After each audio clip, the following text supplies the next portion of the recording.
अस्सलाम वालेकुम नाजरीन, मेरे साथ है कनाडा से जीएम ज़फ़र साहब। अपना चैनल चलाते हैं ज़फ़रनामा और टिकटॉक पे भी आ चुके हैं। तो मैंने सोचा कि उनसे कोई पाकिस्तानी हालात पे बात करते हैं। इस वक्त आप लाइव टिकटॉक पे हैं, तबसरा यहाँ भी सुनेंगे और इसके बाद हम यूट्यूब चैनल पे भी लगाएंगे और टिकटॉक चैनल पे भी लगाएंगे, वहाँ भी आप देखिएगा। हाँ जी, अस्सलाम वालेकुम। जी वालेकुम सलाम। अदारे टकरा चुके हैं। हमारे सदर साहब अपनी जिद पे अड़े हुए हैं और स्पीकर साहब अजलास बुलाना चाहते हैं। तो ये क्या मामला हो गया? इंतखाबात का मरला अल्लाह अल्लाह करके दुरुस्त हुआ, फाइनल हुआ, अब अदारे आपस में टकराने की कोशिश कर रहे हैं।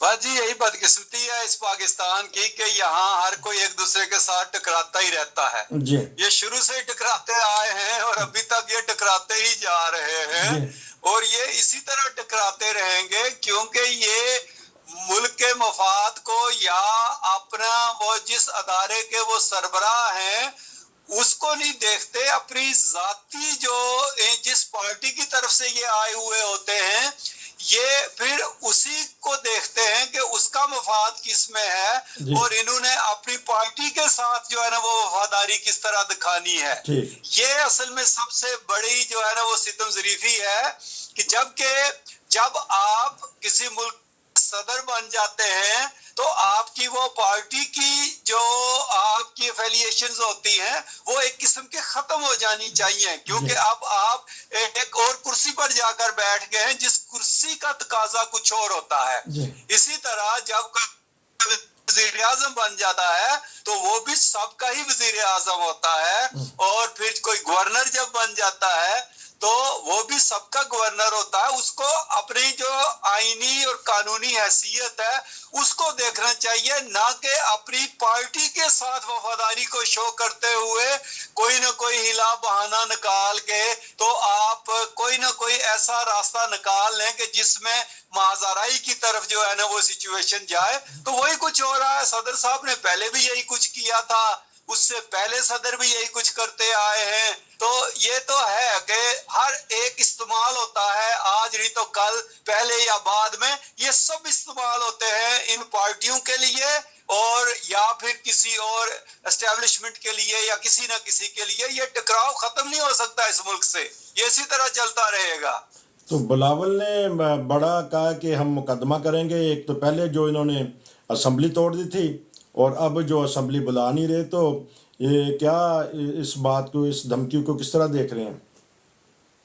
देखें, कहने को तो कहते हैं, बयान भी देते हैं, लेकिन आज दिन तक किस सदर को इन्होंने कटहरे में खड़ा किया है, किसको जो है ना वो लाए ना। तो कोई मार्शल लॉ लगाने वाला आज दिन तक। सजाएं वगैरह हुई है, ठीक है, मुशर्रफ को भी सजा हुई है उस वजह से, और ज़ियाउल्लाह का तो खैर किसी ने पूछा ही नहीं था, वो तो खुद ही सब कुछ कर गया। तो बात यह है कि यहाँ कोई किसी को नहीं पूछता, सिर्फ बयानबाजी की हद तक रहते हैं। उसके बाद पता है सदर चंद दिन है, निकलेगा चला जाएगा, जरदारी साहब आ जाएंगे, अल्लाह अल्लाह खैर सल्लाह सब कुछ संभाल लेंगे। और जहां तक मेरा ख्याल है कि सबसे कामयाब सदर फिर यही जरदारी रहेगा और सबसे अच्छा यही चलाएगा और ये सबको साथ लेकर चलेगा, जो कि पहले भी उन्होंने ये टेन्योर जो है ना वो निकाला अपना। बड़े मुश्किल हालात थे उस तरह उस वक्त भी। अब देखना यह है कि सदर साहब को एक पार्टी नहीं बनना चाहिए, उनको चाहिए था कि वो, उनको पता जो है कि 21वें दिन में जाके इजलास खुद ब खुद ही हो जाना है, तो फिर ख्वामख्वाह से अपनी जो है ना वो कुर्सी की भी बेइज्जती करवा रहे हैं। और जो उनको एक कानूनी देखे करने को हर कोई एतराज कर सकता है कि ऐवान पूरा नहीं है। जब पीटीआई वाले इतने लोग इस्तीफा देकर चले गए थे तो ऐवान पूरा था, आधा ऐवान तो वैसे ही चला गया था।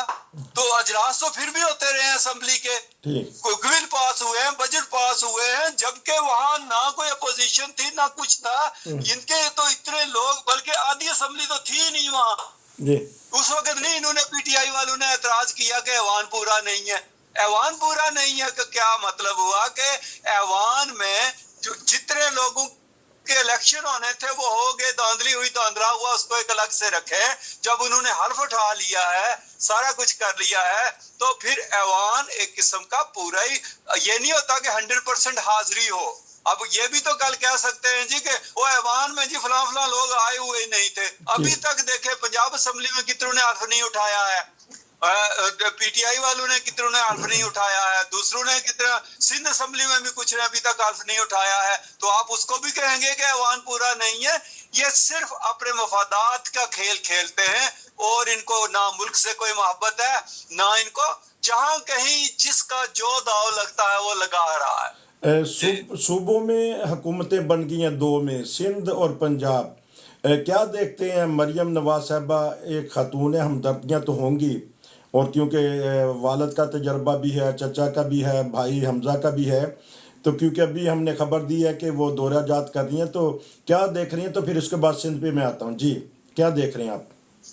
अच्छा जी, जो उन्होंने शुरुआत की है वो तो बड़ी धुआंधार किस्म की शुरुआत है। बात तो ठीक है, वो चूंकि माजी से सबक सीखना चाहिए और शायद इन्होंने सीखा हो, इनको पता चल गया है कि हमारे साथ हुआ क्या है। असल में सबसे ज्यादा नुकसान में जो गई है वो मुस्लिम लीग नून गई है, सबसे ज्यादा फायदे में पीपल्स पार्टी गई है। आप ये ना समझो कि पीटीआई फायदे में गई है, पीटीआई को एक जिद की वजह से जो है ना वो मिला है। और ये भी अच्छा है कि अवाम ने पीटीआई को जितनी सपोर्ट दी है, ये एक मैसेज चला गया है जिनको मैसेज पहुंचाना था कि खबरदार रहो, अब मजीद ऐसी चीजें जो है ना वो नहीं चलेंगी। तो हर जगह पे कुछ न कुछ अच्छी चीजें हुई हैं, लेकिन नुकसान मुस्लिम लीग नून का हुआ है।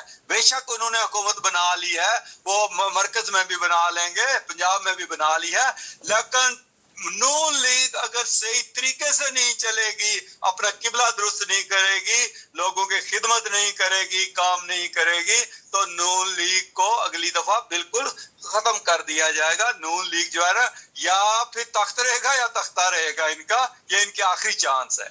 तो खिदमत के लिए लाजमी है कि आपने अचानक दौराजात करने का भी, हमने तरक्की याफ्ता ममालिक में तो नहीं ऐसा देखा कि सदर उमाबा किसी पुलिस में चले गए, किसी हॉस्पिटल में चले गए, किसी स्कूल में चले गए। तो ये हमारे अदारे क्या करेंगे अगर वजीर आला या वजीर आजम ने करना है? तो बात यह है नसीर साहब के यहाँ सस्ती शोहरत का एक तरीका होता है कि बस लोगों के असाब पे छा जाओ और बस रोज खबरों में कोई ना कोई बात, क्योंकि अब इनके पास पैसा तो है नहीं कि ये कोई बड़ा प्रोजेक्ट शुरू करेंगे। जो मोटरवेज बनानी थी, मेट्रोज बनानी थी, जो बनानी थी, बड़े मेगा प्रोजेक्ट जिनकी वजह से ये बदनाम भी हुए और नाम भी हुआ इनका। अब इनके पास पैसा पूसा कुछ नहीं है। अब इन्होंने यही दौड़ धूप ही करनी है और खबरों में रहना है और छोटी छोटी चीजें शुरू करनी है। लैपटॉप दे दो, सेहत कार्ड बना दो, ये कर दो, वो कर दो, जिसमें थोड़ा बहुत वो हमारे लोग देखें, वो जो साकिब निसार साहब थे वो क्या करते थे? चीफ जस्टिस का क्या काम था जो है ना वो छापे मारना और जाकर कभी किसी अस्पताल में, कभी किसी जगह, कभी किसी जगह डैम बनाने की मुहिम चला रहे हैं। और लोगों ने हला हला करके, यहाँ टोरंटो में हम लोगों ने इसको पैसे दिए, यहाँ बड़े बड़े फंक्शन हुए और हला हला कर, हम लोग भी तो वो लकीर के फकीर ही है ना। तो यही कुछ होता है कि जो वहाँ दौरे करे, नारे मारे, वहां जाकर उधर को गया, एक दो पुलिस ऑफिसरों को खींचे, एक दो डीएसपीओ को बरतरफ करे, एक दो डीसीओ को उठा के परे मारे, तो लोगों ने कहना जी इससे बड़े वजीर आला तो कोई हो ही नहीं सकती है। तो ये तरीके होते हैं जरा जो है ना, क्योंकि उन्होंने अपनी वो साख बहाल करनी है। और वो जो कहते थे कि इसको तजर्बा नहीं है मरियम नवाज को, और बाकी उसने ये साबित करना है कि नहीं मैं बड़ी अच्छी एडमिनिस्ट्रेटर हूँ, मैं हर जगह पे पहुंचूंगी। और अभी कुछ इनका चलेगा कुछ अरसे के लिए, और हो सकता है कि बीबी साहिबा को समझ लग गई हो कि काम करना पड़ेगा, जब तक काम नहीं करेंगे उस वक्त तक बात बनेगी नहीं। और ठीक है, अगर काम करेंगे तो नाम बना जाएंगे, उसके बगैर चारा कोई नहीं रह गया।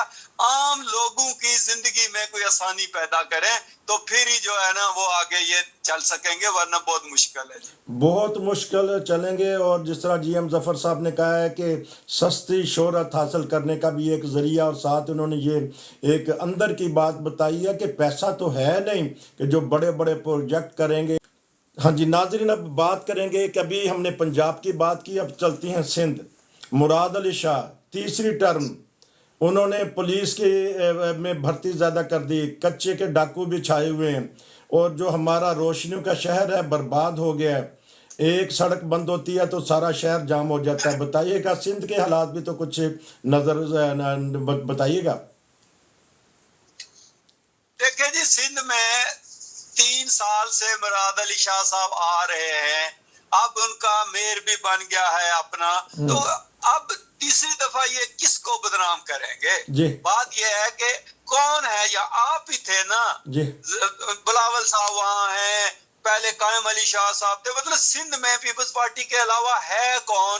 अगर ये बदनामी भी अपने गले में ही डालेंगे, लेकिन यहाँ यानी बेशर्मी की एक इंतहा होती है ना कि आप लोग कराची के रहने वाले, कराची में सिंध में हुकूमत आपकी, और उसके बाद कराची पानी में डूब जाता है, पीने का पानी नहीं है, तो आप किसको कहेंगे? देखें, ये जो मुस्तफा कमाल साहब है, ये जब मेयर थे कराची के, तो इस बंदे ने जितना काम, ये मुस्तफा कमाल को तो कोई जानता भी नहीं था, ये क्यों ऊपर आया कि इसने काम किया कराची में, सड़कों पर खड़े होकर जितना अरसा ये रहा, तो मुस्तफा कमाल होती थी वहां, और उसके बाद आप देखें कि इनको भी काम करना पड़ेगा। अब इसके बाद पीपल्स पार्टी के पास भी चारा कोई नहीं रह गया। अब अगला जो वक्त आ रहा है जी, कि जो लोगों को झूठे नारे ब्लफ करना था, सारा कुछ करना था, वो आपने कर लिया। इससे पहले पीपल्स पार्टी का तमाम पैसा लगता रहा है, पीपल्स पार्टी सेंट्रल में और बाकी जगहों पर जरदारी साहब को, बिलावल साहब को प्रोटोकॉल देने में और नवाजने में। यही कुछ जो है ना KPK का लगता रहा है, इमरान खान साहब को प्रोटोकॉल देने में और उनके सारे काम करने में। पंजाब हमेशा नवाज शरीफ साहब को, शहबाज शरीफ साहब को प्रोटोकॉल देता रहा है, और ये सब कुछ एक सूबों के लिए क्यों सारे इंटरेस्टेड है? सेंट्रल गवर्नमेंट में तो किसी को इंटरेस्ट ही नहीं है, वो तो मरवा दिया शहबाज शरीफ को आगे करके कि भाई बांध के इसको खड़ा कर दिया है कि तुम यहाँ खड़े होगे नहीं तो तुम्हारी जान नहीं बचेगी। हर कोई सूबाई गवर्नमेंट में इंटरेस्टेड है, जो इख्तियार है आजकल वो सूबों के पास है। सूबा जो है ना वो मनमानी करता है, सूबे के पास आपका सब कुछ है, इसीलिए पीपल्स पार्टी वालों का भी वारे नहीं आ रहे हैं। लेकिन अगर इस दफा सूबे में काम ना किया तो फिर इनको भी अगला इलेक्शन इतना आसान नहीं पड़ेगा। वो जो भुट्टो का नारा और वो सारा कुछ है वो एक अलग चीज है, मगर इस दफा आपने देख लिया है कि MQM कितनी स्ट्रांग होकर सामने आई है। दांधले वाली बात अलग से रहने में, और उधर वो जो दूसरा हाथ था पीर साहब वाला, उन्होंने भी देखे कि काफी मतलब अपोजिशन तो स्ट्रांग होती जा रही है ना, इसलिए पीपल्स पार्टी को भी बहुत सोच समझ कर चलना पड़ेगा सिंध में। बहुत। अब चलते हैं, दो हमने सूबा की बात कर ली, जहाँ घूमते हैं वफाक के बारे में और थोड़ा सा हम इमरान खान के बारे में। इमरान खान ने दरख्वास्त रद्द कर दिया सदर की। कहने वाले कहते हैं कि उन्होंने कहा था कि मैं कुछ कर देता हूँ, सदर साहब ने कहा कि चलें जाती दफ़ा कुछ नाम ही हो जाए। तो क्या देखते हैं कि ये फड्डा डालना क्यों चाहते हैं इमरान खान? नहीं, इमरान खान साहब के खैर केस तो खत्म ही हो जाएंगे, ये तो अब जो काम उन्होंने करना था वो कर लिया है अब, लेकिन छोड़ेंगे नहीं। इमरान खान साहब को बाहर नहीं ये आने देंगे, लटका के रखना है, क्योंकि इन्होंने शहबाज शरीफ साहब को वैसे नहीं ये आगे लाए, उनको भी गारंटी दी है कि इमरान से हम निपटेंगे, बाकी काम तुम चलाओ, आगे से तुमने भागना नहीं है। लेकिन ये सदर साहब अभी कर भी, सदर साहब उस वक्त फैसला करते हैं जो है ना वो माफी की सजाए मौत को भी खत्म कर सकते हैं सदर, जब सारी हदें गुजर जाए, जब सुप्रीम कोर्ट का फैसला, अपीलें हो जाए, हर चीज हो जाए, तो आखिरी हाथ फिर सदर रह जाता है कि सदर को ये इख्तियार हासिल होता है कि वो किसी बुनियाद के ऊपर किसी की सजाए मौत भी माफ कर दे। अगर उस वक्त के सदर भुट्टो की माफ करते तो कर सकते थे, मगर उन्होंने नहीं की थी, तो कर सकते हैं, वो एक अलग बात है। अभी तो वैसे खबरें हैं कि सदर साहब के पास अभी तो वो ये मामला एक बड़ी लोअर अदालत ने फैसला किया है इनके खिलाफ, जो है ना इमरान खान साहब के खिलाफ। अभी तो कितने मरहले आगे आने, हो सकता है इससे अगली अदालत में इनका मामला खत्म हो जाए, या हो सकता है कि आखिर तक लटकाते ही रहे आहिस्ता आहिस्ता, और फिर सदर तक बात पहुंचेगी, और उस वक्त जो है वो जरदारी साहब बैठे होंगे, वो अपनी गेम फिर उस वक्त दिखाएंगे अगर दिखानी हुई तो। लेकिन अगर जरदारी साहब ने, वैसे इनकी सारी सजाएं, हो सकता है कि अलवी साहब माफ ना कर दे, जरदारी साहब हो सकता है माफ कर दे, और वो कर भी देंगे अगर कोई ऐसी नौबत आई तो, क्योंकि वो सियासी लोग हैं, उनको पता है कि ये सियासत में ऐसी चीजें जो है ना वो नहीं चलती हैं। तो अब बात यह है कि सदर साहब भी ख्वाब से अपना वो कर रहे हैं, लेकिन इमरान खान साहब की एक बात है कि अभी तक लचक नहीं दिखा रहे हैं, जो मुझे सबसे बड़ा एतराज है इनके ऊपर। अच्छा। कि अगर आप देखें कि आपने पहले वादत मुस्लिमीन के साथ इत्तेहाद किया और प्रेशर आपने बर्दाश्त नहीं किया कि वो शिया थे, और आपने सुन्नी इत्तेहाद का, चूंकि वो प्रेशर जो आपके ऊपर पड़ा, आपने फौरन कहा कि ओ ये तो शियाइज्म की वजह से मुझे बदनाम कर देंगे, और आप हट गए, यू टर्न ले लिया। डटे रहते ना वहां। जब आप वाक्यों के लिए डटे हुए हो कि मैं पीपल्स पार्टी से बात नहीं करूंगा, मैं नून लीग से बात नहीं करूंगा, मैं एमक्यूएम से बात नहीं करूंगा, तो आप कहते हैं ना कि ये जो वादत मुस्लिमीन है ये मेरे इत्तेहादी है, मैंने कहा कि इनके साथ मेरा इत्तेहाद होगा, तो डटे रहो उनके साथ। अब वो यू टर्न ले लिया और सुन्नी इत्तेहाद के साथ आ गए। तो ये चीजें हैं ना कि जहां इन्होंने कुछ दिखाना होता है वहां फिर कर लेते हैं, लेकिन असूली तौर पर इनको डायलॉग की तरफ आना चाहिए। अगर ये डायलॉग की तरफ नहीं आते तो टेंशन बढ़ेगी, धरने ये कर लेंगे, जलसे जुलूस अब वो उस तरीके से नहीं कर रहे, बड़े तरीके से कालें दे रहे हैं आजकल। ये इन्होंने अभी भी दी है, 2 या 3 मार्च की दी है, लेकिन अब इनको समझ आ गई है, अकल ठिकाने आ गई है कि धरने और एहतजाज किस तरह करने हैं। माली तौर पे थोड़ा सा रोशनी डाल दीजिएगा, दुनिया की नज़रें क्या कहती हैं कि पाकिस्तान में पैसा तो है नहीं, और जो पैसा जाएगा तो वो तनख्वाहों में लग जाएगा, तो क्या देख रहे हैं माली तौर पे अब थोड़े और सख्त हालात होंगे? देखें वो एक मुझे लतीफ़ा याद आ गया है कि हम एक जगह पे जॉब करते थे, तो हम 4-5 दोस्त बैठे हुए थे। अच्छा। तो हमने कहा यार हमारी तनख्वाह बड़ी थोड़ी है। अच्छा। तो एक दोस्त ने कहा कि अपने जो हमारे एम्प्लॉयर थे उनका नाम लेकर कहने लगे कि वो इतना जरूर हमें देंगे कि हम जो है ना वो तुड़कते रहे, लेकिन इतना नहीं देंगे कि हम कोडी कोडी खेडे। अच्छा, ठीक ठीक ठीक ठीक।